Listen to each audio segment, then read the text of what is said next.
रत्नागिरीत संरक्षक भिंतीसह रस्ता खचला, फगर वठारातील 8 घरांना धोका.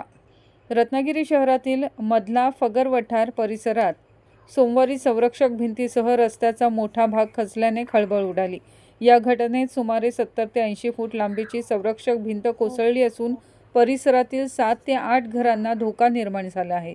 सुदैवाने यामध्ये कोणतीही जीवितहानी झाली नसली तरी नागरिकांमध्ये मात्र भीतीचे वातावरण पसरले आहे. मुसळधार पावसामुळे जमिनीची धूप होऊन ही घटना घडल्याचा प्राथमिक अंदाज व्यक्त केला जात आहे.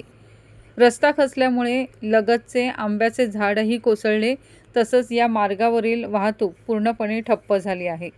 फगर वठार येथून पोलीस अधीक्षक कार्यालयाकडे जाणारा महत्त्वाचा मार्ग बंद करण्यात आल्याने नागरिकांची गैरसोय होत आहे. घटनेची माहिती मिळताच स्थानिक प्रशासन, सार्वजनिक बांधकाम विभाग आणि महसूल विभागाच्या अधिकाऱ्यांनी घटनास्थळी धाव घेत पाहणी केली. धोकादायक स्थिती लक्षात घेता परिसरातील नागरिकांना सतर्क राहण्याच्या सूचना देण्यात आल्या आहेत. तसेच बाधित घरांवर प्रशासनाकडून लक्ष ठेवण्यात येत असून आवश्यक त्या उपाययोजना करण्यास सुरुवात करण्यात आली आहे.